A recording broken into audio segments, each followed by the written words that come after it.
a 3, a 2, a 1. That'll do. That'll do.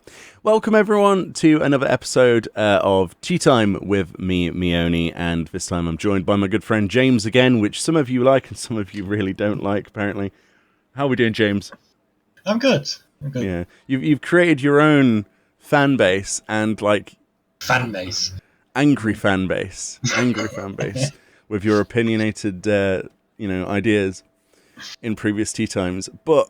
I'm still grateful for you to be here, and it's nice to have a contrast. It's nice to have a contrast of opinions. So, at the end of the day, opinions are exactly that. Everyone's got them, and that's why it's valuable to share in those ideas. So, I thought we'd, pop a tea time together, have just a nice casual discussion, something for people to listen to in their car, probably. I don't know. That's what people do, right? With these tea times. People are still using cars. I thought we was all still at home. Oh, not in America. Not in America. Oh, yeah, true. I was reading that Texas yesterday, the governor wanted to make it so that people don't have to wear masks anymore. Very interesting advice. They're reducing all restrictions, apparently. Yeah. So, Best of luck. Best of luck with that one. Best of luck. I hope things improve worldwide, but. Might be a bit soon for easing restrictions. Who knows? Maybe it's better than I'm thinking. I don't know. We're not scientists. We're not scientists. Sadly, if I was a scientist, I'd be creating genetically engineered cat girls. If you was a scientist, I think I'd have to leave the planet. Really?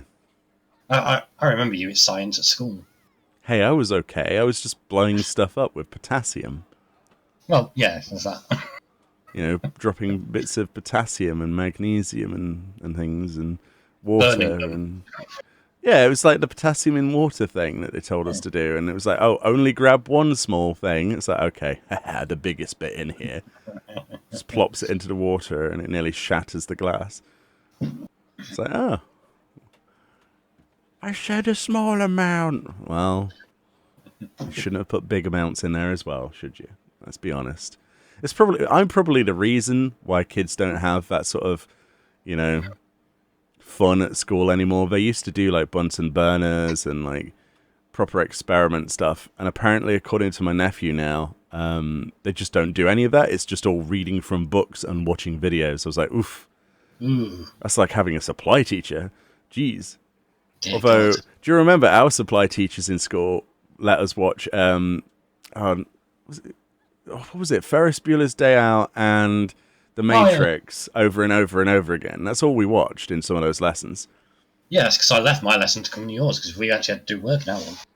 Yeah, we didn't do any work. We just flat out didn't do any work. But for maths, we always had a different teacher every single day, and that was fun. That was I didn't technically have a teacher for maths. Yeah, good old schools. At least our school, fantastic, wasn't it? Fantastic. I had to be separated in the maths lesson. So anyway, back to the main topic. Final Fantasy XIV 5.5 is the first thing on the agenda. I think we covered a little bit last time, but honestly, last time we had on Tea Time feels like about 4 million years ago, and I don't think we had enough time to go into any kind of detail anyway. So, What are you looking forward to in 5.5? That was one of the questions I wanted to ask you last time. Story. That's about it. The story, that's about it. Okay. Oh, the Nier stuff seems interesting. So let's just go over what we know is in there already. So we've got Nier Automata. I like calling it that because people think I'm saying tomato, which is great. Nier Tomato. Close Tomato. Yeah, that new content. Or Tomato, for you American listeners out there. Nier Tomato. We've got that, which is the new Alliance Raid series, like last chapter of. And then we've got the 5.5 storyline, probably something to do with Endwalker, building up to that. Maybe those towers in the distance, we get to maybe go near one of them, since they seem to be tempering people or something. Question mark? Yeah, I'm not sure if this is the last 5.5 is the last story patch. I don't know. I think it should be, right? Isn't a 0.5 patch usually the last one? I don't remember. Did we have a 4.6? We don't have 4.6, no, but I can't remember if there was any story in 5.5. Oh wait, hold on. They said this is 2 patches, right? Right? In the live letter, they said that there's a patch 5.5 part 1 and 5.5 part 2. No, that's the live letter.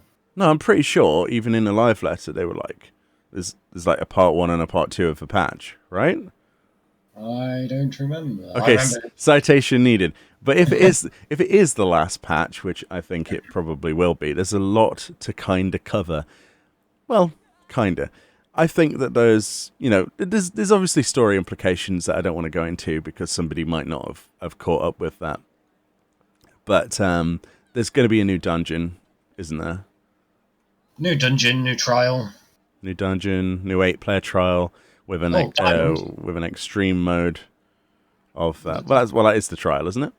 Diamond Weapon is one. No, there'll be a trial at the end, won't they? Oh, right. So we've got 2. Does that mean we have 2 extremes in one patch? It's possible. I don't know, possible man. You might get it's possible, but then one of them probably will have a mount or anything. I'm interested. So, I'm not sure how many dragons there are now. We only need one. We only need diamond to make 7. So which is like the dogs before. And 5.5, you will be able to get your flying plane dragon mount, which is for collecting them all if you can clear diamond on day 1 or week 1 or whatever. You'll be able to get it. Yeah, well, there's usually an extreme version of the thing. So we had Hades Extreme, Sea Sacrifice Extreme. Are you saying that we might see like a Misera or whatever it's called? Lunar Bahamut. Yeah. The Miseria. Yeah. What was it called? Varus. Yeah, Varus. Miseria. That's what I call it. It's kind of dead on arrival because it didn't have a mount as a reward. So the artifact gear recolor idea was cool, but I don't know. Misera. I don't think I've read anywhere that there will be 2 trials, and I know that Diamond is a trial. So I don't think there will be a trial fight at the end of it. I think there'll probably be a solo duty, maybe. Maybe solo. I mean, so far, at the end of everything, we've had a trial. So we had Shinryu, didn't we, last time? Shinryu wasn't at the end of a expansion. It's in that, wasn't it? No, Shinryu was at the start. No. No, Shinryu... No. Shinryu was at the start because you had the expansion patch, and then you had the first thing you fight against after you've defeated the Alamigo dungeon is Shinryu. No, Royal Menagerie is level 70. Yeah, and then we had subsequent patches in the expansion to add stuff like Tsukiyomi. Shinryu was not the last trial; it was one of the first trials. So, like, for a 5.5, I mean, I don't think it'll be anything more than just Diamond Weapon and maybe a solo storyline thing with a dungeon. I think they're going to wrap it into a dungeon. So they've got to take the entire storyline, okay? Depending where it goes, I suppose, if there's any boss fight. Because, I mean, there's not really any villain we could fight as a boss, really, is there? Not really. We're not going to fight Xenos. Fandaniel, even though he's a complete idiot and no one likes him, he's still going to be around. Some people like Fandaniel, apparently. Those people don't know what they're talking about. And the comment section. We're not going to fight Lunar Bahamut anytime before 6.0, so... Yeah. It's fine. I mean, if we do, it's going to be a solo thing where we lose, like we did with Xenos and that. So I'll just make sure I put a spoiler tag on the actual title of this so we can talk about what we wish to. Just to clear that up. But, yeah, in terms of the storyline, they have to kind of fit in a bit of a segue between what we have now, which is kind of like, a bit of build-up, but not too much, to suddenly having Garlemald and the Moon and Fafnir. So those towers probably, trying to deal with... I reckon towers still be there 6.0, to be fair. I think the towers are actually a way of trying to awaken Zodiac, or at the very least trying to start the the final days type meteor invasion thing. I'm still sticking by the idea, though, that I came up with of the Final Fantasy VIII Lunar Tier idea, so that what it's basically doing is ordering all of the monsters on the moon, because there are monsters on the moon, that's how it works, to swell and then erupt probably as those meteors and fall to Hydaelyn, which causes an invasion, which is similar to what we saw at the start of the teaser trailer, where we have, places on fire and there's voidkin everywhere. So I'm thinking that's the route they might go with those towers. What they're actually used for is to probably summon the final days type magic, where monsters rain from the sky as well as meteors and things. Yeah. Although it's kind of counterproductive to Zodiac, isn't it? Since Zodiac was done to stop the final days. I don't believe that Zodiac has a say in it anymore. I think that it's a completely different route now that the normal Asians are pretty much gone and we're left with Sundered. Yeah. I think that Fan Daniel, as he mentioned himself, was finally all of those people have gone. It's time to enact my will, basically, is what I got from that. As in, he would never be allowed to do anything like this if somebody like a Blidibus was around. But now they're all gone. Well, final days time. Why not? I mean, yeah. The sheer destruction of everything is clearly the plan. Which makes no sense. No, but it's that whole need of a Kefka-like villain, isn't it? That they talked about before. They wanted to... I mean, I think Yoshi P has mentioned before that he really wanted to have that big bad, that whole ultimate protagonist sort of idea. And that's Fan Daniel. No, I think that's Xenos. Yeah. I think that's what they're trying to create him into, or have succeeded in some people's eyes. But I don't think it's really the same. I don't think it's... I don't know. Well, we'll have to wait and see, but I'm really excited to see what happens, at least in Endwalker.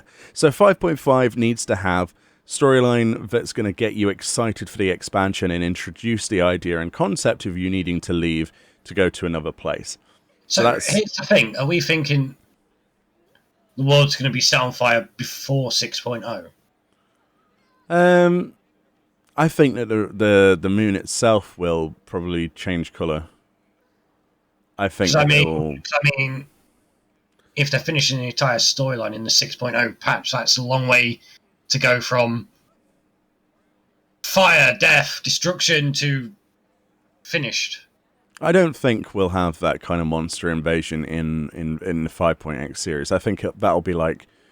I don't know, it would be cool to have a But we've only got 6.0, because 6.1 they're starting a new story, aren't they? Yeah, it would be cool to have a pre-expansion invasion event, kind of like what they do in World of Warcraft. Like, with Wrath of the Lich King, they invaded the world with, basically, imagine them like Fates, basically, of lots and lots of undead in places you wouldn't usually get them, including towns and cities, and you had to put them to rest. Yeah. And that was like a little event that they had before the expansion. Like the old Rising event, where it was in Aldar? Well, yeah, but instead of instanced, it's in the real world. Yeah. Yeah. I could see them. I could see them maybe touching on something like that with Fates, but that might be a bit too much work right about now. So I don't think they will do it. It'd be nice, but I don't think they will. Yeah, my only issue is if we've only got basically one patch. Yeah, they won't do it. Yeah, they won't do that. It might feel a bit rushed if they're going invasion end of arc, unless they're planning the storyline to be like 8 hours long or something. I have no idea. I think that they're going to be heavy with cutscenes. You've got to think of it this way. If they're saying that the entirety of 6.0, basically that whole story is in 6.0 and they're starting with something new in 6.1, then you have to really gauge into the idea that they're trying to make this the most cinematic experience, that they've probably ever done. I think that's where they're putting the majority of their budget this time. I could be wrong, but it feels like that would be the natural way to go. Because to wrap up such a storyline that we've had built up throughout these years, you would need, a cinematic on par with Realm Reborn at the end of 1.0, really. You'd need 3 to 4 hours probably worth of cinematics in just that one patch. Yeah. It's just, yeah, it's just I feel, yeah, hope they don't try and rush from where we are now to end. Well, time will tell. So, apart from a storyline needing to be what we need to wrap up to lead towards the new expansion, so that storyline's going to be there in 5.5, whatever course they take. Obviously, having the diamond weapon. Did The end of you that storyline. did you enjoy that series? So far, yeah. Yeah, Although I might have to redo it because it's been so long since I've even been through that. I've talked to so many people that really hated the fact that Sapphire Weapon wasn't a fight, and that's a topic that a lot of people brush over. Like, oh well, it's a shame that they didn't have the time to and the resources. But I think that they should have just probably held off on it a little bit. It was fun, the solo instance where you're on the mech, but I think a lot of people found that a little bit of a cop out, considering how cool Sapphire looked. You know. Yeah, well, I mean, you can't just go fight all the time. You need to actually just get kind of predictable, doesn't it? I like the way that they designed that whole mech thing, and Oh yeah, I actually really enjoyed that. Yoshi P was asked if they'll ever do anything with that again, and he's like, maybe, basically. It's like, well, they could use that for a completely new form of content. So if you've played Final Fantasy XIV for as long as me and James have, right, you would know by now that Square Enix like to take an idea, they throw it at the wall, see what sticks, and then they recycle that entire set of assets for something later on because it saves them budget. So we had that with Diadem, obviously, multiple times before they settled on the current form, which is actually fairly decent. It's a gathering utopia, basically. A lot of people liked it. Okay, Yeah, it's better than it used to be. And they picked up the pieces of the old Diadem and changed it into Eureka. That's right. So the idea that they would just abandon all of these expensive resources to make a mech fight and all those cinematics and stuff, it's not going to happen. They're going to find a use for that. And you've got to remember, if we're going to be fighting other things, think of the solo duty possibilities where they don't have the budget to make a trial fight in the future, where you could just don the guise of, put on your skin tight suit and your helmet or whatever and slot into a mech and go around with a railgun. That stuff's so much fun. That is so much fun. Like with a saber in your hand, Gundam style. And it's not outside the realms of possibility. Since it's not something we stole or is broken. That's right. It's technically ours because it was created by Sid, right? Yeah. Well, I think. Kind of. No, it was repurposed from the Etherical Research Facility, was it? Yeah. Someone told me in the comments last time. Yeah, Sid repurposed it and refit it. Sid's kind of good at this. Yeah. But the guy did create a time machine, technically. So there we go. Technically. Well, he hasn't created it yet. He hasn't created it yet. He's got no reason to create it now because we ended that time line. But he did and has, but will, but hasn't never. There we go. Yeah, he will, but in a different time, world, dimension, in the future. He will possibly. Maybe never, but has already, has, but never will. Already has, but has, isn't going to, but will. Yeah, let's go with that. There we go. It's the whole Red Dwarf thing, isn't it? It's like, oh dear. But think of the possibilities, though, right? Here you go. New expansion. Right? Here we go. Right? Battle in space in a Gundam. I'm sorry, I'm done. It's written itself. I mean, you could also have it if they're going invasion. Mech suit against the Fall of Amarok creatures. Yeah. Yeah.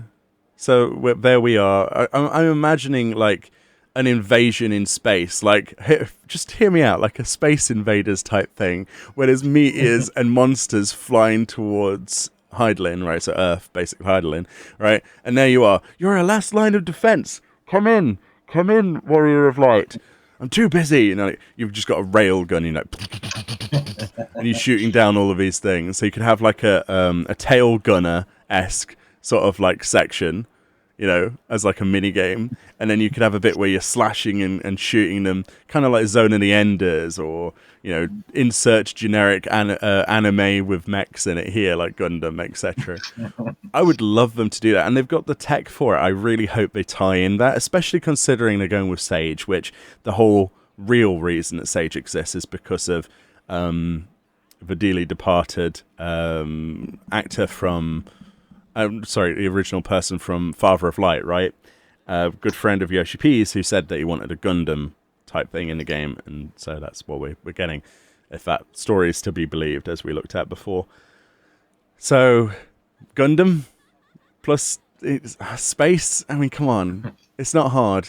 So you've got room for that sort of solo duty. So that's what I'm looking forward to in the future. So I think they could repurpose that. And if they don't do it in space, then they could, of course, Gundam on the moon. I mean, come on. This stuff writes itself. Even on the front lines in Garlemald. Big mech versus big mech, they're going to have Magitech walkers or whatever. Wait, Garlemald, yeah. Well, I don't know. Garlemald looks quite bad at them. Yeah. Well, maybe some people. I mean, there is a massive civil war that has basically destroyed itself. Yeah. Yeah, that's interesting. So, I mean, yeah, because you can see in the trailer, I think they're in Garlemald, aren't they, at the top of one of the towers?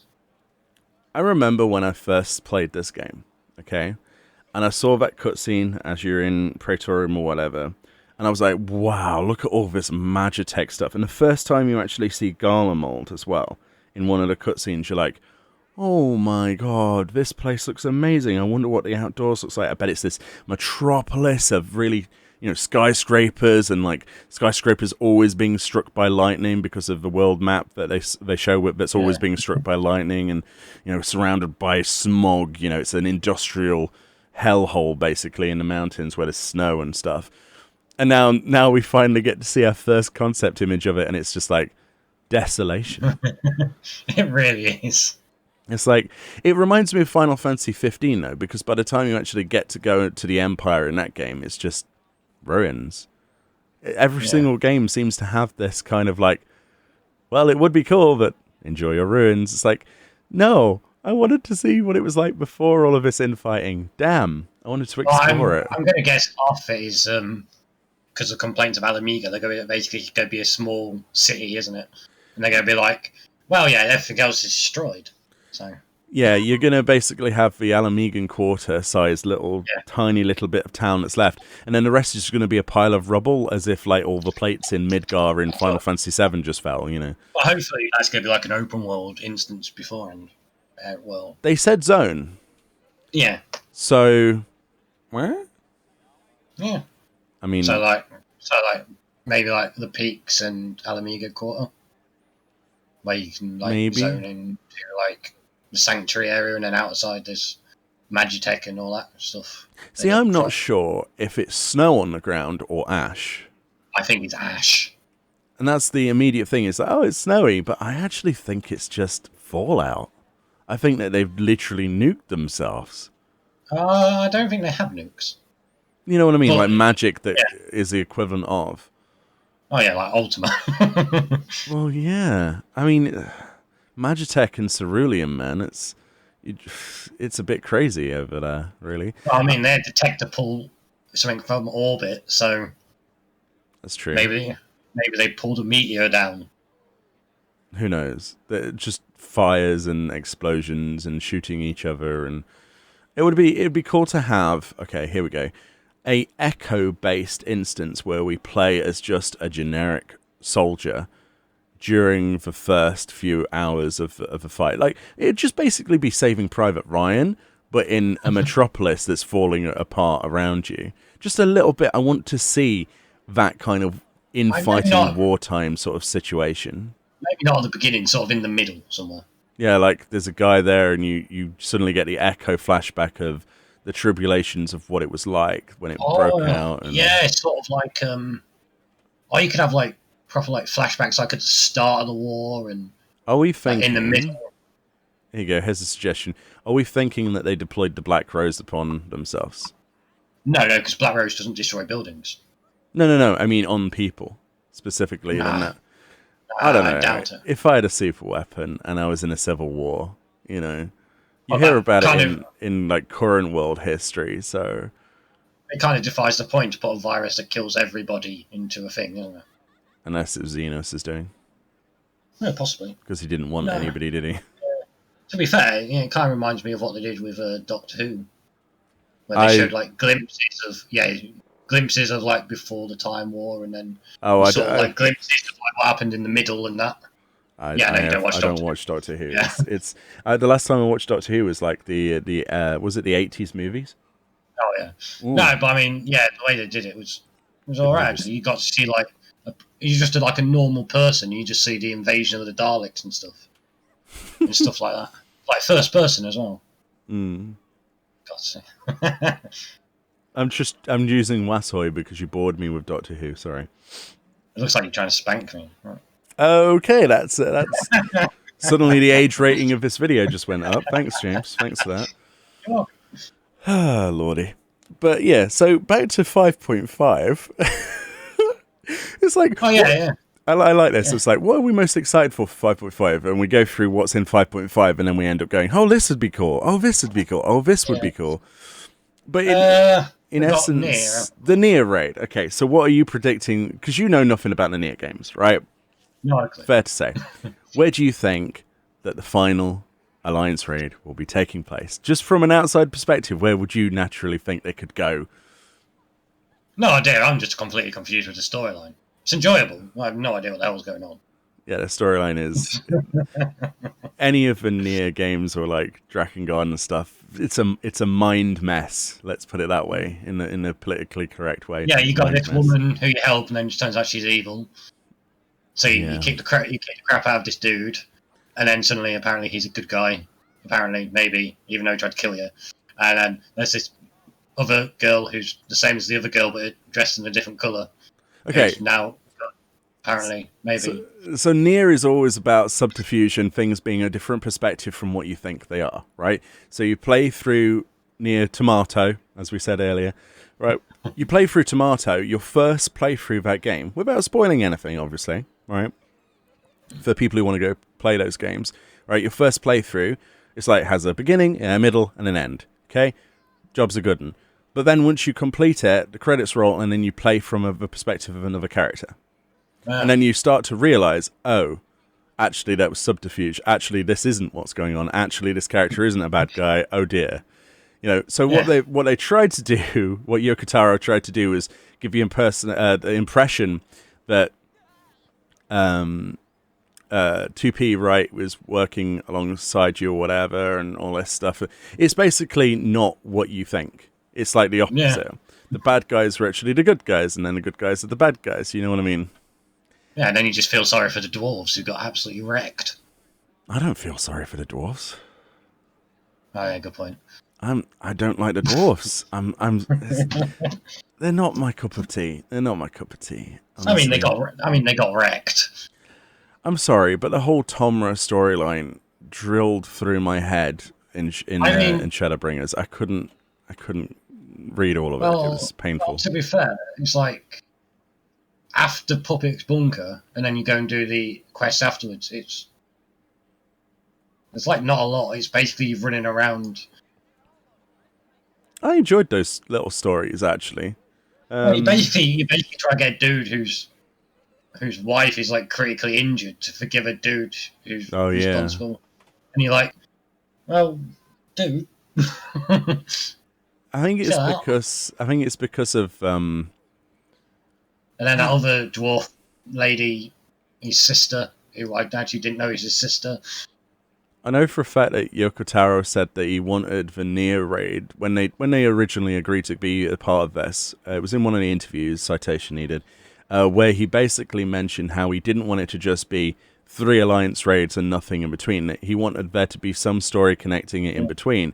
But the thing is with Yoko Taro is that when the dude writes side quests, or when his team writes side quests for the Nier games, they're not necessarily anything to do with anything you think, and it can be just like the most bizarre or completely different direction. And it's their writing style, it's their production style. It's like it doesn't have to have anything to do with anything. It could be just about slice of life, basically. It's kind of like anime, right? So you have like a season where they're like, shit, we need to work hard for the next season and work on what we're going to do with this main character. But first, here's an arc all about this person and their lost puppy. It's Yeah. basically that. It's like it's a subversion. It's Yeah. Well, yeah. So his sister's basically been kidnapped, hasn't she?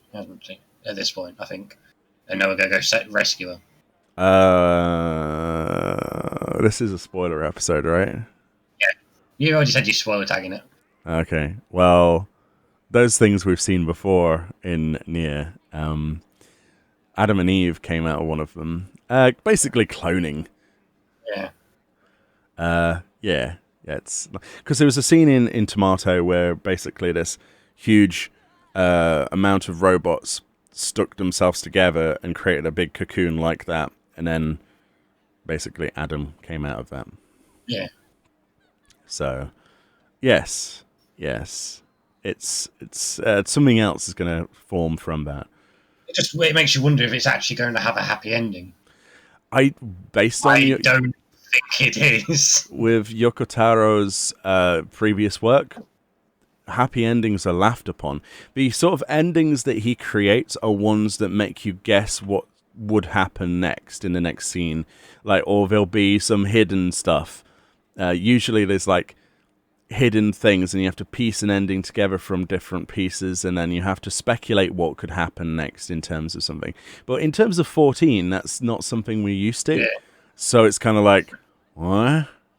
Yeah, it's not something you really end on her dying, basically. I'd be incredibly surprised if they left it too open-ended, but it will be open-ended in some ways, I think.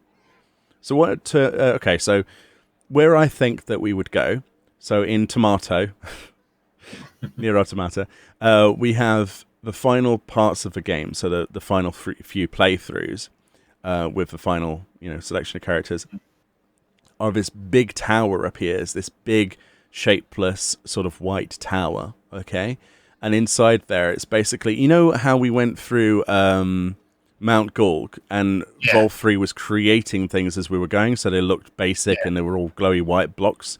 It's basically that, which is why a lot of people, when we were playing through that, were like, huh, is this a Nier reference? Because, and that's why you probably were like, well, what do you mean? Because it was the same kind of blocks. That's the structure. There's an entire area where you fight a boss, for example, that's just white blocks. And it's like the basis of creation, basically. Things are being made into things, but they're just blocks. It's digitally created. So I would be amazed if it wasn't in a big white blocky tower that creates things beyond your wildest imagination, that changes shape as you progress through it, with all manner of weird beasties. Oh yeah, that's what I think. Either that, or they'll do the iconic carnival, which is what I personally would like. I would love to see the carnival recreated in this game, and it would fit in as well because it's a weird, mysterious place. And it's like a Ferris wheel and a roller coaster and stuff, and it's all weird and doesn't really make sense in itself either. It's like the last remnants of like humanity's impact on it, and it's just been completely twisted and changed. Yeah, it's quite fun. So that's what I think, but it's most likely that big tower, probably, with that kind of white blockiness. It'd be easy to do, quite cheap, I would imagine, on assets. Well, if they've already got a load of white blocks. That's assets. Right. They just do Mount Gulg, but, inverted. And you have to remember where Mount Gulg is. Exactly, based on the fact that that's literally that mountain. It makes you start to think. Yeah, it makes you start to think, is that all Vol 3's doing? or was that part of it all along? Was this the to join that particular part of... That would leave something open-ended. Yeah, it really would. Yeah. But in terms of the Nier stuff, I think what most people would say that they want as a reward would be the flight suit, right? Are we likely to see the flight suit? They've never given a mount out from an Alliance raid, have they? No, but... I mean, the best we've ever got is armor. I mean, they give out minions. The flight suit minion. I don't know. I would love to have a flight suit. I know we've recently got the Gabriel mounts, which are basically kind of, well, flight suits. But these, like, to have a near flight suit, I think would be the final send off. But I think it might be, like you say, probably too big of a reward. I don't know. Mean, to be fair, they're giving out mounts for dungeons. They gave out a chest with the 2B costume in it, right? Yeah. Did we get a 9S costume box? No. Do you reckon that's likely? Because we got, yeah, maybe, possibly, yeah. I reckon maybe a minion, and then you've got your other Alliance raid gear that's going to be, what, 5.15 or something like that. I know a bunch of people that would, like, give their left... that they would give their left side of their body to have 2B's actual floating katana. That would be kind of cool. Or, like, weapons. You could design weapons like that. Just a glamour chest at the end that gives you something for your, I don't know, roll or something. I don't know. Yeah. I mean, yeah, you got minions. You have your 520 gear, aren't you? I'm not really care. I don't care about the gear. I'm talking about my nice cosmetics. The gear's not all that bad, I don't think. The gear's not bad. No, but like I'm talking about the actual final thing. Is it going to be just a minion? Are we going to get a nice glamour coffer with like 9S's outfit in it, or maybe? What did we get from Puppet's Bunker? Because I know 2 minions. That's it, and a triple triad card. Was it 2 minions? I thought the 2 minions from Copied Factory. There's 2 minions from Puppets as well. There's a white and a black of 2P, right, and 2B. I believe. Yeah, right. Yeah, I don't really do a lot of Puppets Bunker, to be fair. I suppose we'd have a 9S minion. Wait, do we? I think we already have a 9S minion, don't we? Really? Maybe I dreamt that.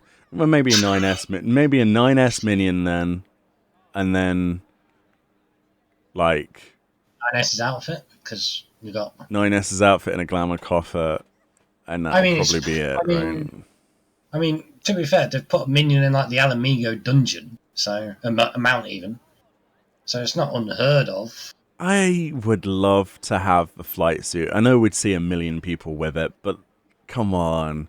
It's the most like iconic thing. You play the Nier game and you're like, oh my god, it looks so cool. You know, I'm not asking for something that, like, shoots rockets and stuff, although that would be a cool extra action button, not going to lie. Yeah, but it's a lot more coding, isn't it?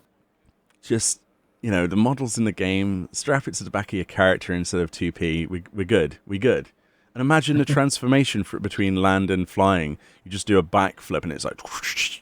They could even just rip off the Gabriel transformation. I'd be fine with that. Yeah. I'd be fine with that animation. I mean, unless they've already done it, and that's why they put the Gabriel as well. Maybe. It's very interesting how they decided to have a flight suit-esque mount, though, already in a game. Yeah. It does make you think, doesn't it? Yeah, but having that would be the ultimate reward, I think. But you're probably likely... I mean, you're guaranteed to get a minion of 9S, right? Oh, It'd be weird to not have one. And you're very likely to get a triple triad card, and you're probably going to get a glamour costume, as well as the actual gear from the dungeon itself, probably being more references to the Nier series, maybe Drakengard stuff as well, who knows. Yeah, and if you need catch-up gear. Yeah, item level, yeah.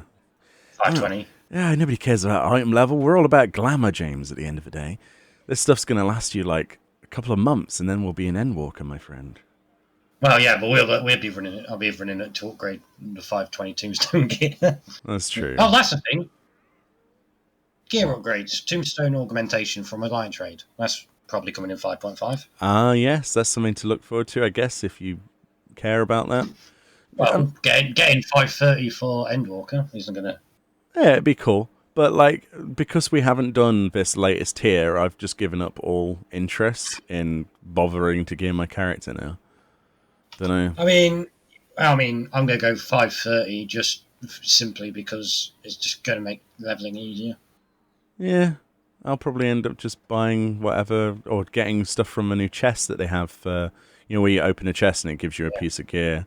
I'll probably end up doing the dungeons non-stop anyway. I mean, I am White Mage and Sage. Come on, I'm going to be in every single dungeon for the next 4 million years. But other things in 5.5 that we know of. Bosnia, right. What's it called again? Zoltan? Zoltan? Oh, man. It's not Zoltan.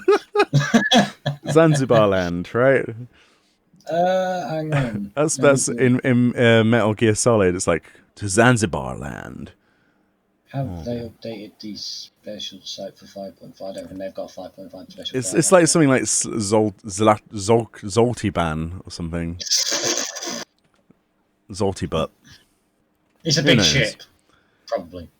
We're thinking it's a zone with an airship above it, and the airship's the raid. Yeah. That's what I'm thinking. Money's on the table here. Because all of the NPCs around the camp, they sort of reference like the fact that Gabranth is about to fire on the camp with a big old airship. It's like, okay. So, new zone area, I guess. I don't think it'll be very big. I don't think it will be. Probably more elemental levels. Probably the final stage uses like a light system or something. What's that? Zadnor. Zadnor. Yeah. Zadnor. Zadnor. Yes. So, yeah, I pulled up the digest. The land of Zadnor. Yes. So we've got a new dungeon, which is, I can't say. What do you mean, new dungeon? 5.5, yes. Oh, for the main story. Yeah. But I can't pronounce. I'm looking forward to Zadnor, though. I think that's going to be awesome sauce. I don't know. Yeah. More battleground type looking place.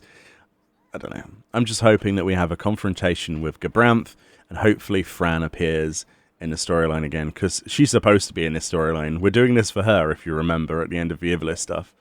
She was like, yes, we'll lend you our aid for the resistance, but only if you help the resistance. Basically, the last boss is going to be like a 48-player raid, which is required for the relic. I don't know. You're putting words into Square Enix's mouth. I don't know. Real trial. Oh yeah. You can guarantee though that you'll be required to do whatever the instance is in its entirety to get your final relic stage, though, because that's how the cookie crumbles with these sorts of things. You had to bring up the relic, didn't you? You had to bring up the relic. Last time your salt about the relic caused so many comments. I'm still salty about the relic. I know you are. Just calm down, James. Have a piece of cheese. It's fine. I don't like cheese. You don't like cheese? Okay, well, have a piece of Kit Kat. I have Dairy Milk buns. You have Dairy Milk buns. Okay, have a Dairy Milk button and calm down. All right, in your astrologian outfit. Jeez. So, new dungeon. What's it called? I can't pronounce It's got an apostrophe in it. Just break it down into words. Paglifan. Paglifan. I haven't got this in front of me right now, and I can't tab out. PAGLTH_AN. Yeah, Paglifan. I'm sure that's how it's pronounced. Actually, Meoni, it's Pajal. I'm like, oh, okay. Sorry for pronunciation. Which looks like it's some fiery encampment. Is the screenshot we've got so far. Oh, that's the place where that dude got tempered and ran towards Lise. Yes. I'm like, oh, please take Lise. Please take her. Can we temper Lise so that we have an excuse to have her as a raid? Let's see. Job adjustments, but no one cares about them. Are you excited to have a dungeon associated with that big tower, though? Yeah, tower in the distance. I wonder if we'll be in front of it for the end. Since we saw the inside of a tower in the Endwalker trailer. I wonder if it'll be at the top. Yeah. That'd be cool. Fighting away for a tower. That'd be cool. Those things are enormous, by the way. I don't know if you've tried to get close to them, but they are enormous. Yeah. So we got Unreal Trial, so new Unreal Trial. Unreal Trial. Let's see. I wonder who it could be. So we got Titan, we got Shiva, Might we suggest Ifrit? Mm, It I don't has think to it's be good. Ifrit. Come on. Well, no, because I mean, we got Ifrit, Garuda, Leviathan, Ramu. Oh God, please not donate be Fawn March. Oh, good King Moogle Real. Unreal. You know, that would be horrible. It really would. So who remembers the order of the kill order? Oh, screw it, I'm going to do the other content. Black Mage, White Mage, Bard, I I think. think it is, yeah, Black Mage. Yeah. Done Oh that a dear God. few too many Yeah. times. But I think it might be either Leviathan or Ramu, to be fair. I think it'll be Ifrit because of the idea that, hey, so you guys like, spears that you have to DPS, those like spikes. So here's like a 1,000 nails. It's like, whoa, wow, wow.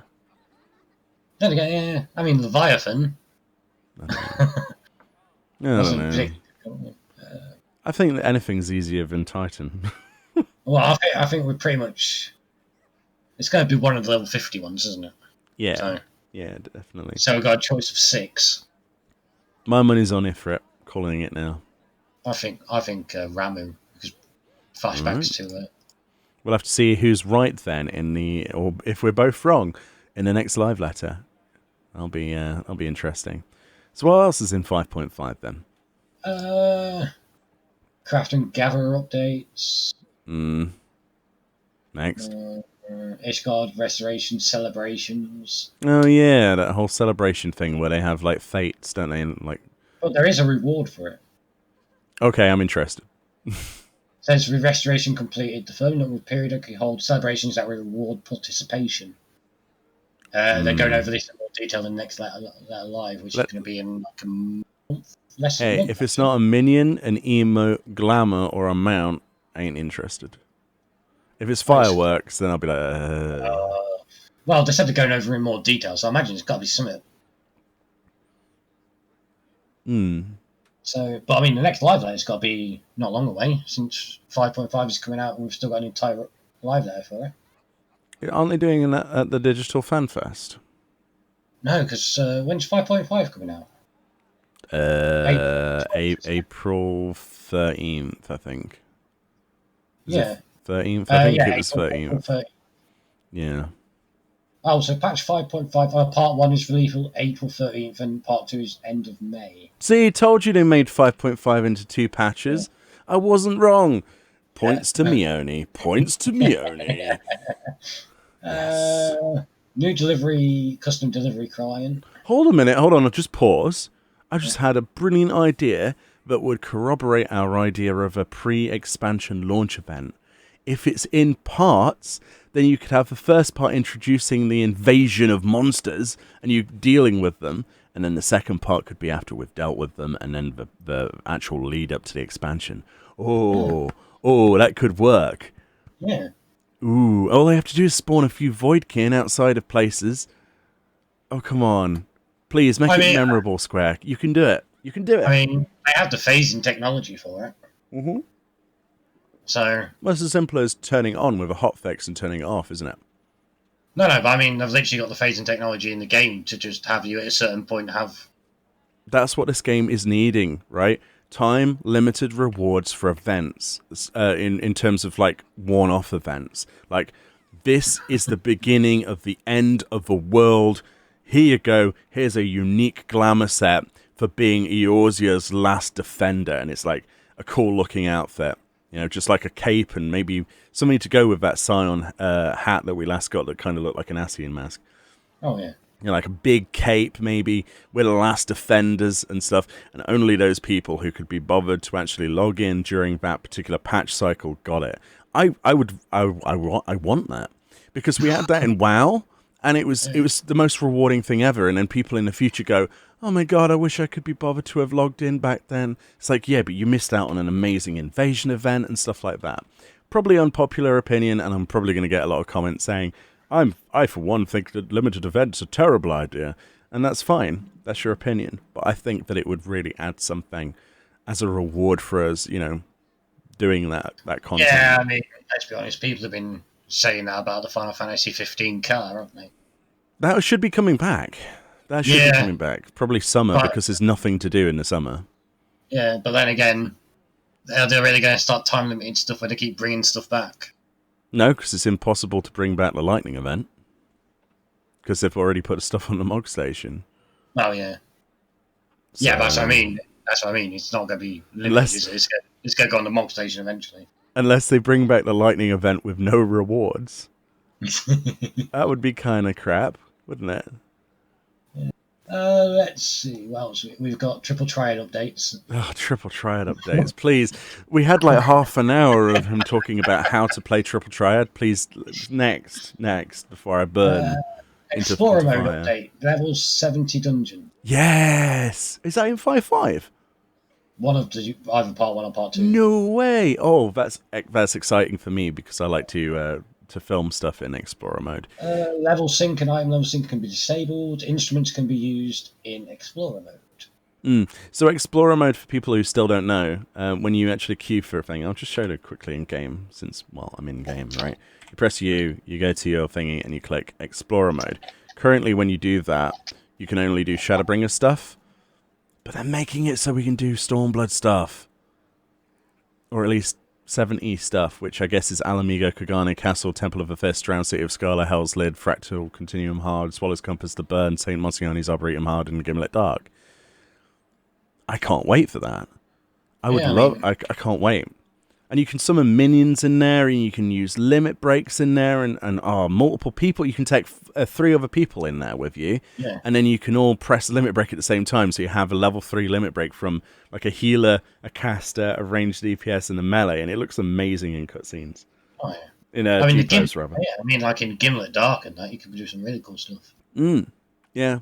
I might be the only person on the planet excited for that, but I love G-Pose stuff. I love seeing the G-Pose community as well, who like post stuff on Twitter and things. All this, some of the stuff they come out with is just insane. Like some of the stuff you can do in the game, especially with like soft focus and lighting techniques. And I think G-Pose in general is a huge part of the game now that used to be tiny. It's really revolutionized the way that we play the game and take pictures. I mean, they've really done a lot with how. Remember when I started G-Pose was literally just camera controls, basically. Yeah, it was basically WASD and then take a picture. Yeah. Now it's so. I think photo. This is like a discussion for a completely different type of podcast, right? Where we talk about how things have changed the game industry, but. Photo modes in general, since their first incorporation in 1, is now like this huge trend where every game now is having a photo mode. Like when I discovered that Demon Souls on the PS5 had a photo mode, I was blown away. Absolutely blown away. Like every game I play now, the photo modes are getting more and more incredible. Like they're getting closer to G-Pose. I was playing Ghost of Tsushima. Okay, I can barely pronounce that game's name. Beautiful game, okay? But you can toggle different effects in there. So, like, you can change the way that the wind blows, okay? And then you can change what blows in the wind. So you can suddenly have cherry blossom petals flying around you. You can change it to rain and thunder. You can change the time of day and all this stuff. I'm like, can't we have that in our G-Pose, please? I would love to be able to change the time of day with a little slider. There may be something they'll work on in the future. I would kill for a time of day slider in G-Pose. That's just weather. Yeah, and weather toggles. That would be so cool. We can currently pause time, but the ability to slide left and right should be doable, considering the community already has access to that sort of stuff with third party, doesn't it? So, yeah, and to be fair, it's a separate sort of instance when you go into G-Pose anyway. That's right. So it just changed for you, so you could get better lighting. Because the worst thing is when it's dark right now, and we'd go into G-Pose, I'm going to take a picture with James. But I've got to wait till daytime, and then you might have got bored and walked away, or the perfect scene might have disappeared. Yeah, I think that would be an extra step forward. But whilst we're on the topic of what we want to see going forward, probably in 6.0 more than anything, I would love there to be the announcement of more glamour space. Okay, in your dresser, more inventory space, just in general more space, more glamour plates. I'm not entirely sure about inventory space because we haven't really. Well, maybe they might all do it. since they're having to since they're going through and working on swapping out all the armory chests and everything with the removal of belts, they may add more inventory. I think they've realised that glamour actually is the end game. Finally, they're starting to realise that, and the RP elements are a big boon to the game, and another entirely viable way of playing it. That people just want to look good at the end of the day. That's the reason most people go and they do Ultimate Weapon. You know, it's because they want the weapon. I mean, I have 15 glamour plates basically just for a new game plus run. Oh yeah, because you like RPing certain glamour plates at certain parts of the game, don't you? I forgot about that. That's a very weird way of doing it, but very unique, very cool. Well, yeah, but it beats when you first go through and you're like wearing the crappiest stuff ever. Yeah, this is true. Yeah, but I think we just need that announcement of the things to make me happy. All you have to do to make me happy is more space. Okay. I think in general, there'll be increased gear set lift, won't they? Again, because of new jobs. There'll probably be increasing glamour plates and glamour dresser. I would hope because they're going to go another 2 new jobs. They're going to need more space, so I'd imagine they're going to do it just as a thing. Because I mean, 15 when there's already like 19, 20 jobs. In fact, how many jobs? Well, we've got 17 at the minute, haven't we? Well, 17 normal, apart from blue. Yeah, we have 17 relic weapons, James. That's how I know.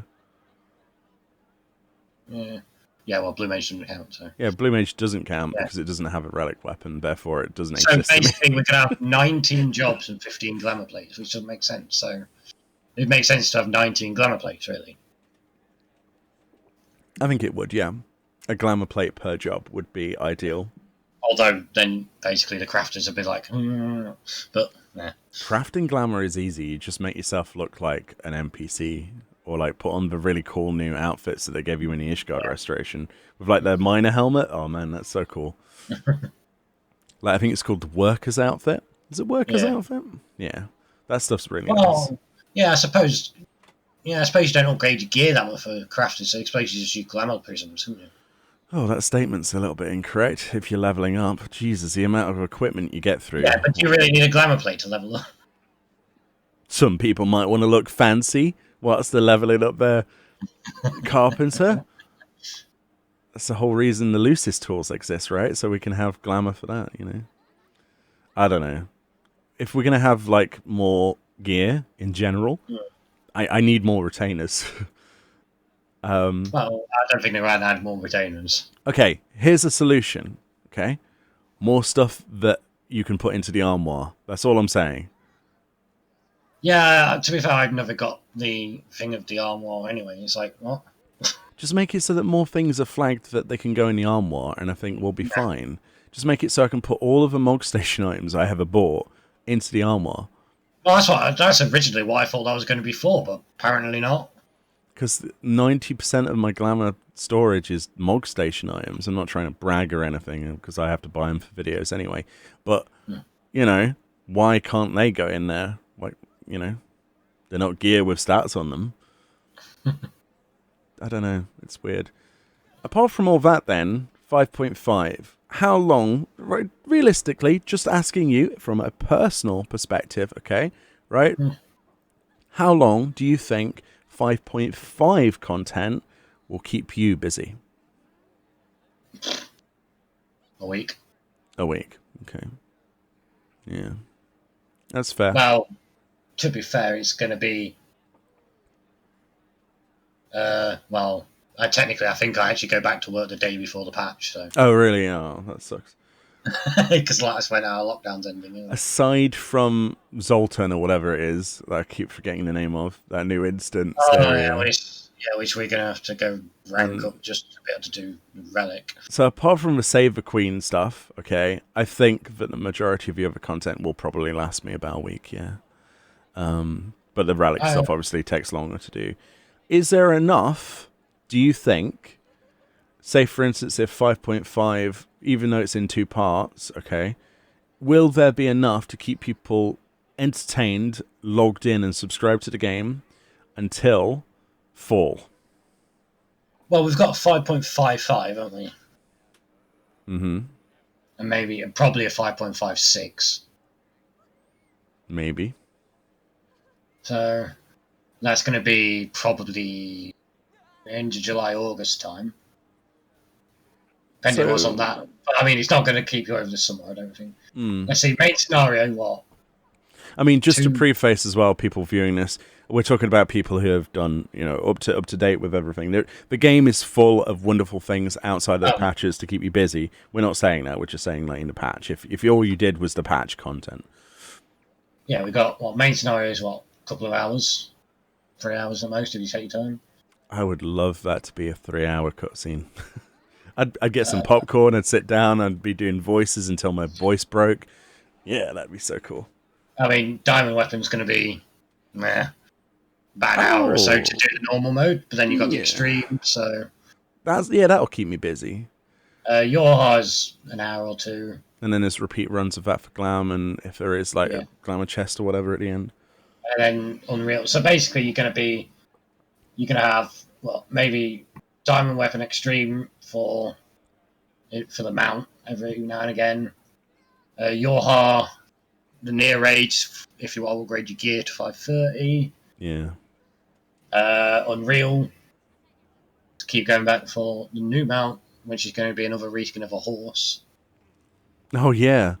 I wonder what horse it... No, it won't be another reskin of a horse, because we recently got the Construct mount, the red reskin of the no, they didn't reskin the thing, did they? No, we only got one horse, and we got Incitatus, then we had Construct, whatever it's called.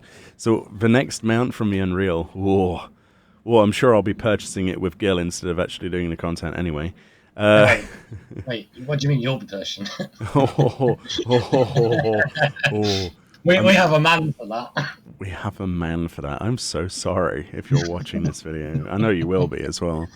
This is James saying this, not me. I'll talk to you later.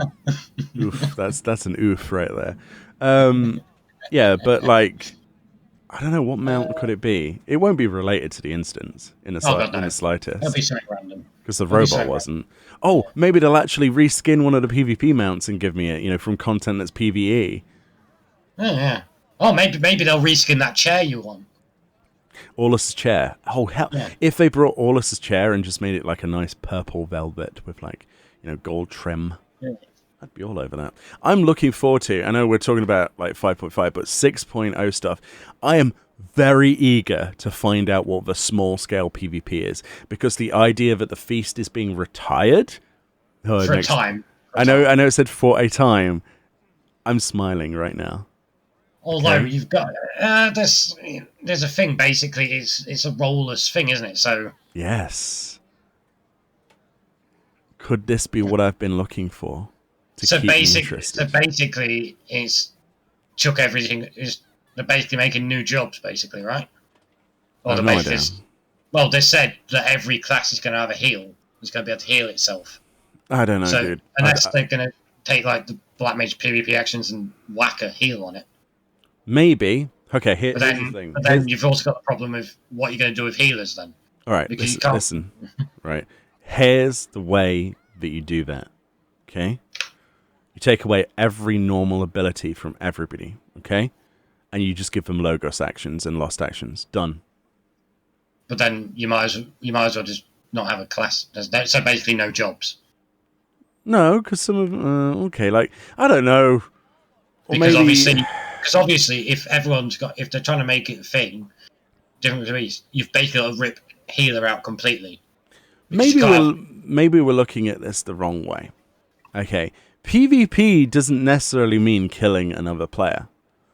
How funny would it be if it was PvP, right, crafting, or PvP gathering as many nodes within this time limit? You see that would actually be quite fun, but they wouldn't remove the feast for it. So it's definitely going to be battle content. Aww. I mean, I could see them adding that as a supplement. Imagine though, it's like you have exactly 5 minutes to gather as many of the high quality items as possible, and then 10 minutes to craft as much stuff as possible. Yeah. Oh, so you can have oh, you could have like teams of like 4, 2 crafters, 2 gatherers. No, here you go. Here's an idea, right? 2 gatherers, 2 crafters, and then 2 people to defend them. So they go mine the stuff, and you've got bodyguards that defend them, and then the other 2 people craft them, and they're only allowed to craft on specific spots, so you have to defend a point and bring mats to them. So you're doing an escort mission with players. They go and mine a piece of content. We've got other people that come out, and instead of protecting, they go and like attack.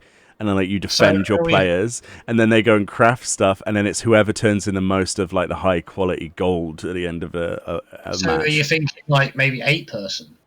Yeah. So you have 2 gatherers, 2. That's not really small scale though, is it? Mm. I mean, it'd be fun for the.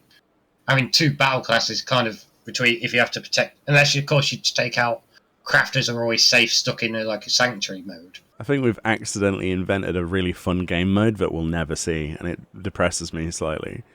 Oh, that could be really cool. Yeah, crafters are in a sanctuary and don't leave, but then you have to escort like gatherers, and you have to protect gatherers as they gather stuff. And that'd be awesome. That's what I'm thinking, because if you imagine it like a caravan system, right? So you've got in the real world, like in Final Fantasy's world, in their RP element, you've got people that go and mine something. So you always see those quests where it's like, please watch out for more balls whilst I mine this rock, and then there's more balls that appear or whatever.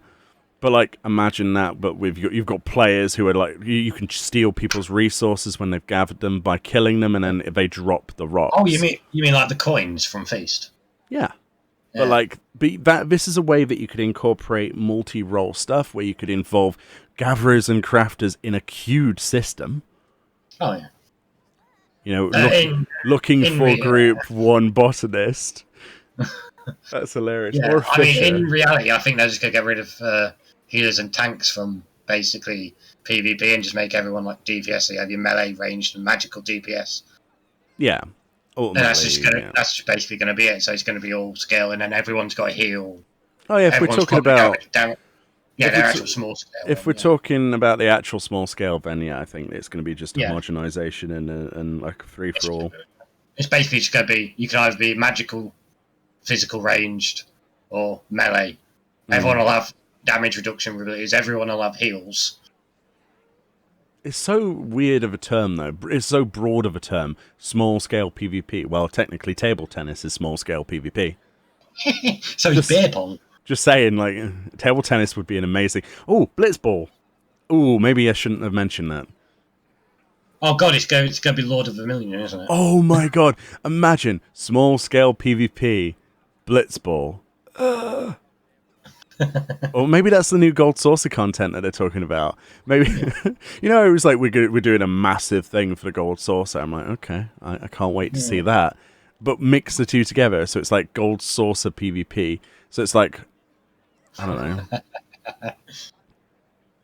know. I want Monster Arena, to be honest. Oh, it'd probably be really fun.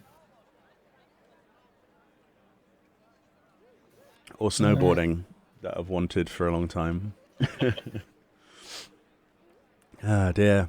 I'm excited to see whatever they announce, but... Oh, yeah.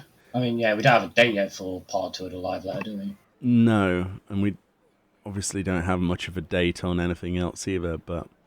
They're working really hard over at Square Enix, and honestly, you know, there's plenty of content to do in the game that keeps me more than preoccupied, but...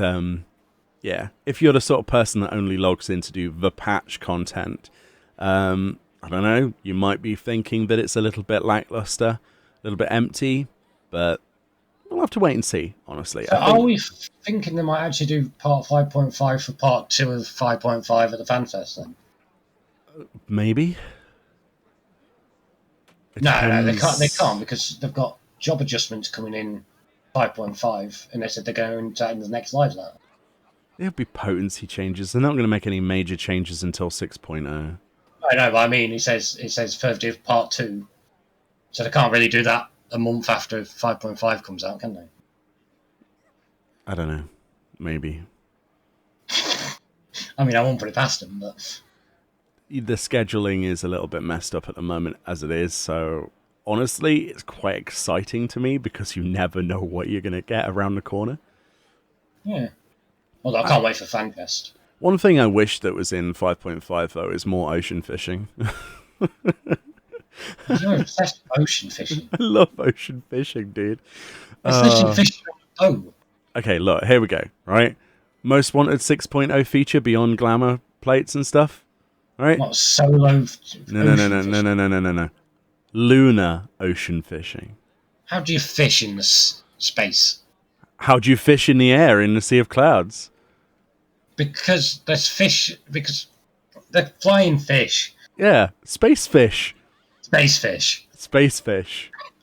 Alright, space fish. Space fish. You've what? You think we're going to be going around on the moon and there won't be opportunities to fish? You're mistaken, my friend. Space fishing is going to be a thing. Called it here right now on the 4th of the 3rd, 2021. Space fishing. Space fishing. I wonder what the bait would be. Probably just like pockets Cheese. of air or something. Cheese. Space cheese. Moon cheese.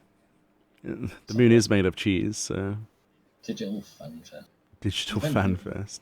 Yeah, I'm looking forward to the Digital FanFest. Do we have dates on that? Saturday the 15th of May and Sunday the 16th of May. The 15th of May. We It seems so don't have far any away. activities yet, so... Of course, there is all the pre-order stuff. Oh, the pre-order stuff's cool. Only, I will make a comment here. Why do Japan and America get the good stuff? Why are we... The European FanFest merch is awful. We got the same ones. No, we don't. Okay, so the Sin Eater t-shirt and jacket, right? Not available in the EU. Okay? Oh, yeah. The Tankard, not available in the EU, I don't think. Maybe that is one of them. Actually, That is. let's have a look. EU. We have figures, general... Yeah. There's no hoodie in there or t-shirt. There's a Bahamut Calamity Unbound long sleeve t-shirt. But... Which is, yeah. I don't know, man. Like, you see like 6 items, and then you click on the Japanese one, and you're like, oh look, 23 items or something, and they're all cool, and then the American one looks cool as well. It's like, if you think I'm not going to go onto a third-party website and try and purchase these things from one of the resellers, you've got another thing coming, because that Sin Eater t-shirt is amazing. Amazing. Although dealing with Japanese sizes might be interesting. Yeah, for you. If in doubt, if it doesn't fit, I'm just going to pin it to the wall. Oh dear. It is really nice art though. But that drinking stein, the tankard, holy crap! I think that's like 50 quid, isn't it? Yeah, they're all quite expensive. I mean, but it's made with figurine for 54 quid. I think it's made with oak or something. They said it's like finely crafted. I'm like, okay, all right then. I'm going to drink my coffee out of that, am I? No. Oh, yeah, we literally have like nothing. Told you, I'm not the only one that thinks this then, because let's go for it. We got the Calamity Unbound T-shirt, which is nice. This is actually clicking from their store to view the full lineup. Yeah. The 3 figures: Astinian, Rain, and Yushtola. Yushtola is the one I want. Yeah, carry on. Of course. Of, I'm surprised you haven't pre-ordered it yet. Who says I haven't? The Studium Notebook. That is cool, actually. It's cool because there's like the note page with the stamps on it that Chloe has. Final Fantasy 14 mask case, job icons. Not interested. I mean, yeah, I know. Moogle cushion, the round one. It's all right. For 32 quid. Yeah, it's all right. And then Meteor mask and job icons mask, and that is it. Yay, masks, woo. Oh, and then music. Oh, the music's good though. What's it called? Sinners and something. Science and Sinners. The track list for that looks incredible. Definitely pre-order that one. If you the can. music video for Thingy. Mm. Was hilarious in doing like the dances. Oh, with Koji Fox, yeah. Yeah, they're always Blu-rays. They're always good, and then you get digital downloads of the tracks as well, which is a lot of people don't realize that. Just a PSA: if you buy the Blu-ray of any music disc from a Square Enix store, and you might, I haven't got a Blu-ray player, or I don't want to have to listen to the music. You get an included little piece of paper that gives you a link, and if you type it in, you can download all the tracks from the thing in WAV format. Yeah, So we have Untempered 2. yes, which also has a very good track list as well. Final Fantasy 14 Primal Battle Themes. Oh yeah, those are good. I think Oh there's yeah, I've some. got the checklist here. I think there's demos of them somewhere as well, but that's for you to look at in your own time. But for the most part, if you look at like the Japanese one or the American one, I am going to complain. There just isn't enough stuff on the EU store. Okay, just not enough stuff. But I'm probably going to go to third-party places. There's official resellers of Square Enix merchandise. What's it called? Ayutsu or something like that. I'll link it in the description. They've recently got pre-orders on a brand new release of the Shiva statue, which isn't available on the Square Enix official store, even though it's. And you can pre-order it out. I've recently put in pre-order. The US one has got like hundreds more. Yeah, but like I say, they're an official reseller from Square Enix, so like they're affiliated with, licensed. So I'll link that in the description. You can get a lot of the FanFest merch through there as well from America. The Hades t-shirt looks cool. You see, look, the Hades stuff, yeah. I know a certain person in our FC that would fall over sideways to try and get the Hades t-shirt for obvious reasons. Emmett Selk love and all that. But yeah, and then the Cine hoodie t-shirt and FanFest Whimsy t-shirt. I would kill for that hoodie, the Sin Eater one. It's so good. Oh, so it's just the... Oh, it just looks like it's just the t-shirts. In terms of hoodies, though, I should be okay in terms of the size thingy. Because hoodies are always quite bulky anyway, aren't they? So it looks like it's just the t-shirts. Oh, they don't have the Clarity Unbound t-shirt. No, they don't. That's an exclusive to us. But like I say, third party's website in the description. They charge a bit on shipping, but not much. Square Enix already charge quite a lot of money on shipping, as we already know. So shipping is never a concern. If you have the money to buy a piece of merch, unfortunately have enough money to buy it with shipping. Square Enix puts a lot on. I recently realized they moved away from scale fast for a couple of the deliveries. So deliveries have actually been a little bit faster in the UK. But Scale Fast are a company that, let's just say, take their time in terms of dealing with orders. So, yeah, I'm glad to see them veer away from that and go to other distributors. But someone patted you.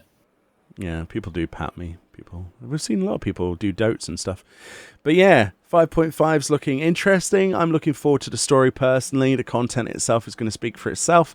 Hopefully we get a decent whack of cutscenes because I'm a huge lore whore and I would love to just sit there, get some popcorn and read dialogue boxes because I'm a big old nerd.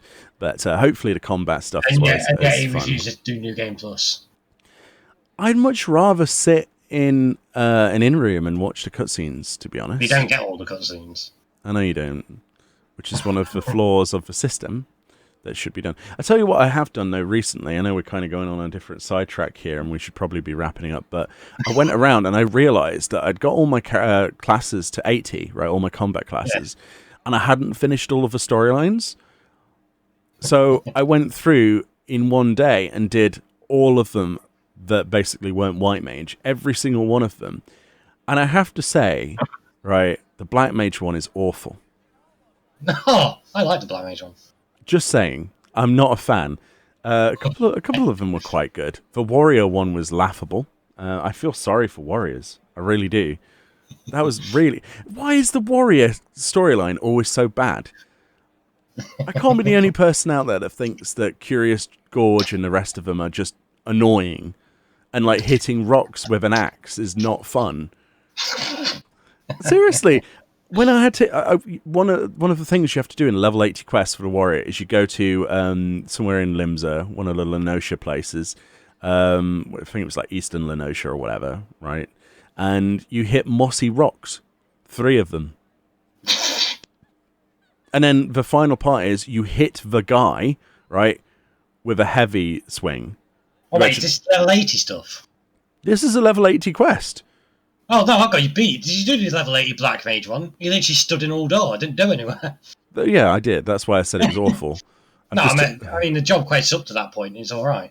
Oh yeah, I'm talking about a level 80 job quest Oh, that I realized I'd done everything else. I've done all of the role quests and stuff, and I'd forgotten to do all of the job quests because they give titles, right? yeah. So I went through and did every single one of them on one day. That's why if you look at my achievement progress, I've suddenly got like a ton of achievements in one day. It's like because I'd forgotten, and I was like, the Black Mage one's awful. The Warrior one, why are we still hitting rocks? The best of it is where we hit the guy in the face with a heavy swing. Like, you actually have to target the quest giver and hit him with the axe.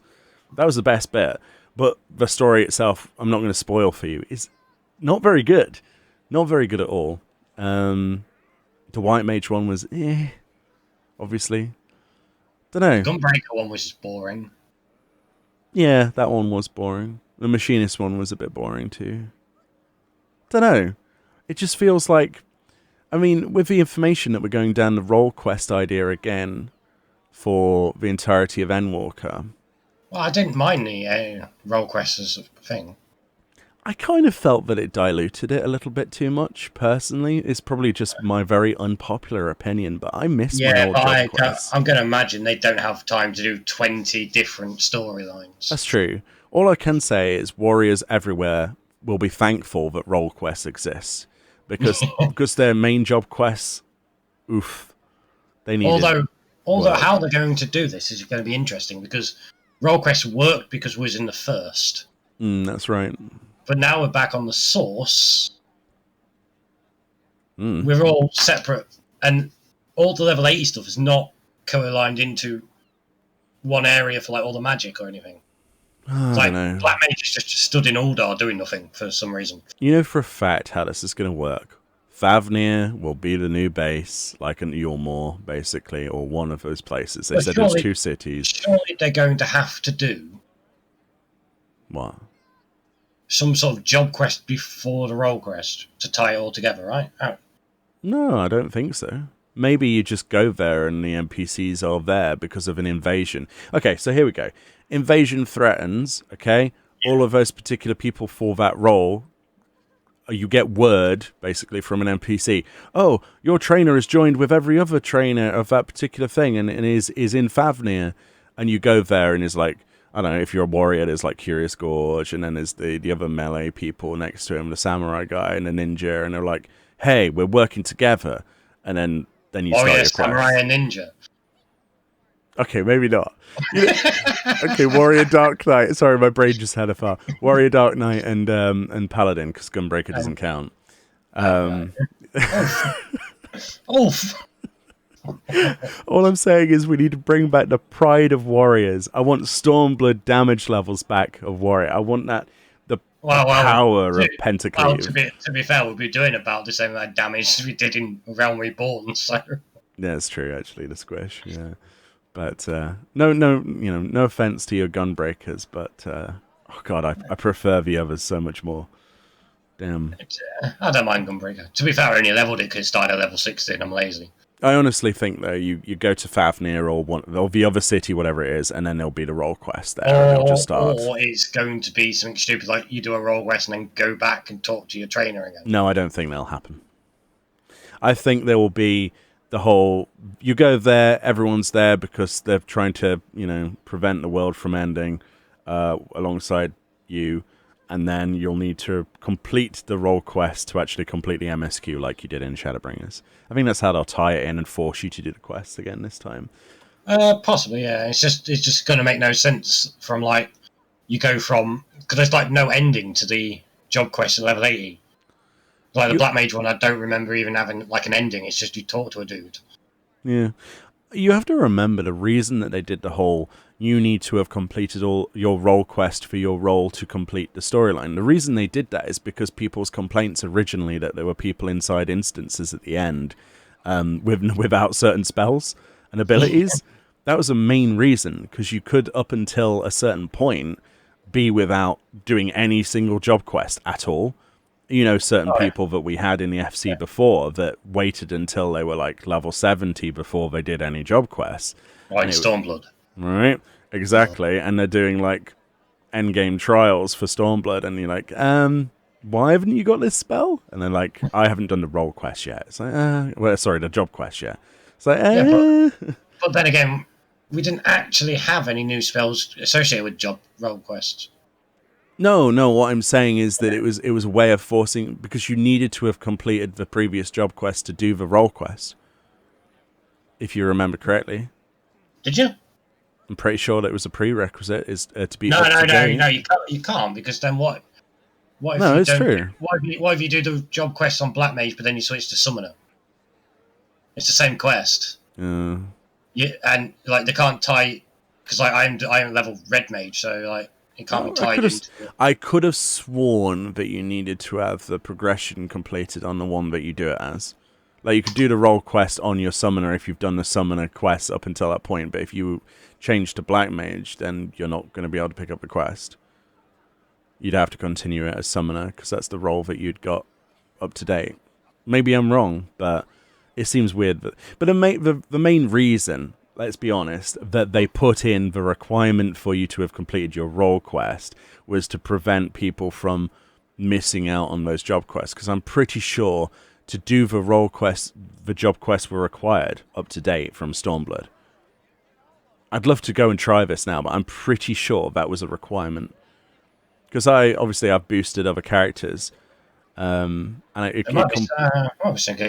I don't have anything at level 80, so. This is true. I'd probably have to level through the entire thing again just to get to that point and not do the job quest, but I'm pretty sure they pushed it so that you wouldn't have somebody without a certain spell in content later on. And I personally think that's a good idea. At least it encourages them to do that, you know. Yeah, I should do my job quests because they're important. Yeah, the only other reason I'd think is because of continuity, where you've got Sin Eaters walking about, but if you've already completed the storyline, then, you know... Yeah, it is that as well, but you have to remember every single quest, regardless of the direction, is taking place in a specific time, right? Oh, yeah. So, like, if you go back and do side quests in Heavensward, you're going to see basically stuff that happened in the past, so you're transported to the past for the purpose of that quest line. Oh, no, but I meant for, like, level 80 stuff, yeah. Yeah, but I mean in general, like, whenever you pick up a quest that's different than thingy, you are essentially role-playing in that time period. Regardless of the present time, you know, everybody's present is different than your present, and it's hard to grasp sometimes. But every single player is on a different timeline unless they complete everything. Next to a giant fish at the moment. Yeah, see, on your timeline, the Namazu Beast Tribe probably doesn't exist. No, it doesn't. Exactly. Namazu don't exist. Wow, that's so rude. Washoy, washoy. Yes. Rude. We Namazu exist. We predate you black mages. We do. Doubt it. There was Namazu on this planet before there was man who could cast flame. That's true, actually. Probably is, to be fair. It actually is. Oh, dear. The beasts were created first. Yeah. That's why we're better. For an improvement. Not necessarily. Imagine a Namazu discovering magic. Well, I mean, Makote's. No, but... Oh. No, leave Makote out of this. Poor Makote. Namazu through and through, right? I forgot I was a Makote then. I was like, huh? Oh, right, yeah. I am Namazu. That is...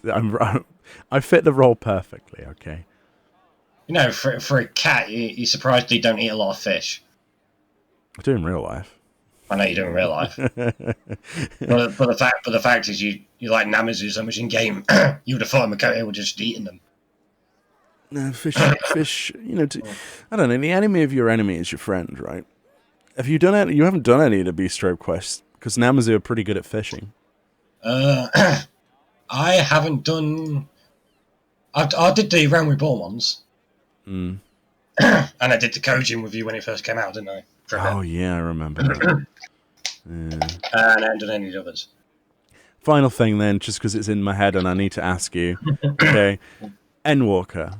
Moon-related Beast Tribe. What's it going to be, James? Danger Noodles. What?